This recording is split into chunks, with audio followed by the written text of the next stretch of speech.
Hello guys, welcome back to another video. This is the Football Connect. I'm your host Sam and we are back again with another one. So this is 2025. Hello guys, welcome to a new year. A new year with so many expectations. We know a lot of things can happen in a new year, and I'm really excited, to be honest. I'm really excited to see where we can go with the Connect. I'm really excited what we can do. But this is another episode of what happened in the Premier League this weekend, as we are looking at all the games which were played. And I did predict some interesting predictions in which now I can look back and say, okay, that was interesting. So I'm not yet 100% back on the Connect, but I'll be back very soon. I think in the next 48 hours from now, I will start talking about something. But one thing that you have to actually understand is that remember us now is going to be playing just a few minutes from now, so you should be excited over those games, but I won't be able to put it into this week's, maybe what comes after this, but at this moment let's push what's there. So the festive year, of course, has come to an end. 2024 is now behind us, but what happened in 2024, that's the most important thing, because it is telling us what's going to happen in the Premier League, and it's always exciting. One thing, when you look at it, Aston Villa played against Brighton, and I told you that this was a game which could leave us with so many questions rather than answers, because these two teams have gone on a rise and some comes for. You cannot really gauge where the two teams are, because they can be up, they can be low. It's unexpected of them, these two teams. But that's one thing that we love about the Premier League. It gives the excitement that you never know what happens, but you always be excited for it. So the game finished 2-2. And I want to see what happens next. Morgan Rogers got injured in this game. I think he's going to be out in the next game. But at least they did not lose, both of the teams. There were so many withdrawals in this week, which is very interesting. Ipswich played against Chelsea in a game. Chelsea was this was supposed to be their rise back. You know, they'd lost to Fulham. They were expected to come back to actually start winning games. And guess what? The results tells me that Ipswich beat Chelsea by 2-0.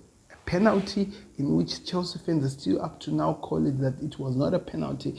Then another goal which was scored by their former player, and up to now they're still feeling the pain. Cole Palmer played so well, but he was kept quiet. There is a thing that is missing with this Chelsea team, and somebody told me, a little bit, they told me that Romeo Lavia is now needed more than ever, because he can hold himself as a DM as well as a midfielder, just a regular. He's an all-rounder midfielder, something that Enzo Fernandez does not really offer. He might do well in helping progressing the game or even creating something, but it doesn't help in defense, which means most of the times they are leaving Moises Caicedo just alone as a lone wolf, and most of the teams are tearing him apart, something that Enzo Maresca has to work on. And when they try to do the inverting and try to put Cucurella in the midfield, they're exposing at the back. And guess what? They don't really have some good goalkeepers down there in North London, and a lot of things are happening. So I wonder, what are they going to do to work on that? But that's what happened. Ipswich got their victory. Manchester United lost to Newcastle. The question that people would be asking here is, are we really surprised? Then we say, no, we expected something like this. But the question is this: are they just going to keep allowing this happening? Are they just going to keep watching this like they are not really being bothered by what they're seeing? That's where my problem is. They are going to be playing Liverpool next, which is going to be this weekend's game. And after that, they have to go play Arsenal. Something is about to happen. Amiron has already lost about 5 or 6 games. Imagine, before come end of the season, what this manager have done.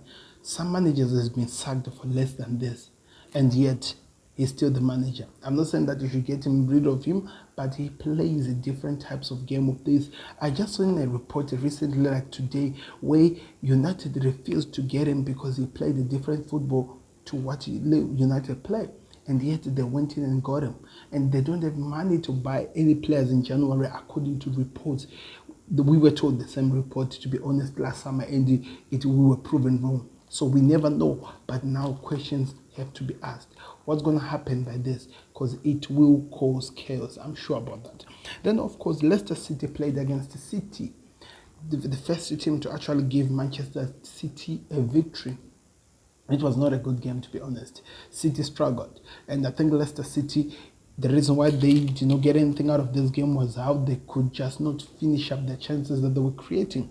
City struggled in the game, but it matters. They got the first victory. Savinho scored his first goal for City after 23 games. Then he assisted Haaland for the next goal. So he was the player of the match of that game.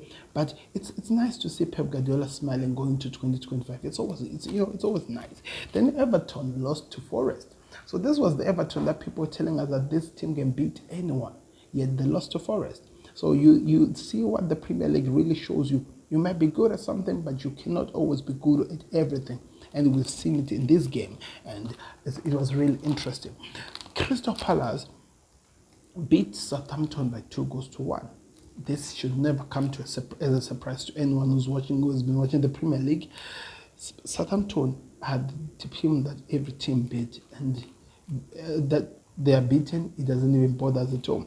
Then Fulham drew against Bournemouth. Like I told you, this was a week of draws. We had the Aston Villa draw. We also had another 2-2 draw from Fulham versus Bournemouth. We also had another 2-2 draw from Spurs versus Wolves. By the way, Spurs, they have to really change. They cannot continue playing like this. It's now getting out of hand. The fans can take enough, but I feel like Ange Postecoglou's job is now really on the line. He has to change on this. Another 2-2 draw.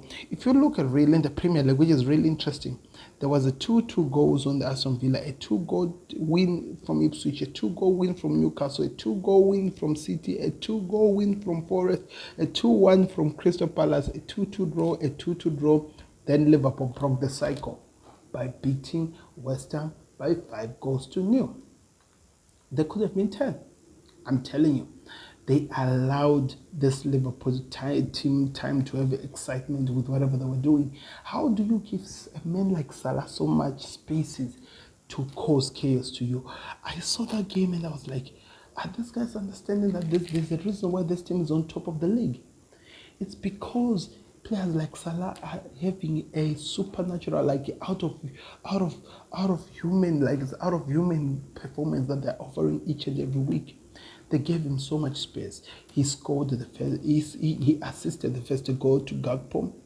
The first goal, was it him? Diaz scored the first goal. He had a ricochet and they scored on his own. That was an amazing solo goal. Then Salah assisted Gakpo. Then Salah scored the goal. Then after scoring a goal, Salah assisted Diaz. Who was the last one who scored as well? Jota scored. Who's the other one who scored that I'm forgetting? Because there were 5, right?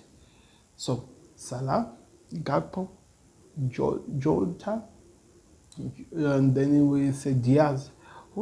Trent Alexander-Arnold with the crazy rocket of a goal. So it was a good day on the office. I think Liverpool really enjoyed that game, and I cannot wait to see what happens.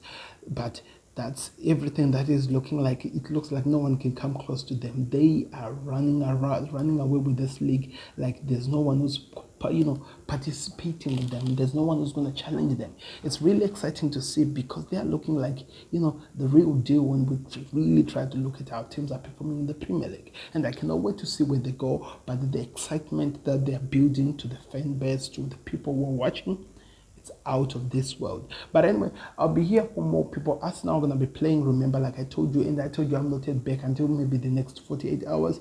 I'll make sure that we're back.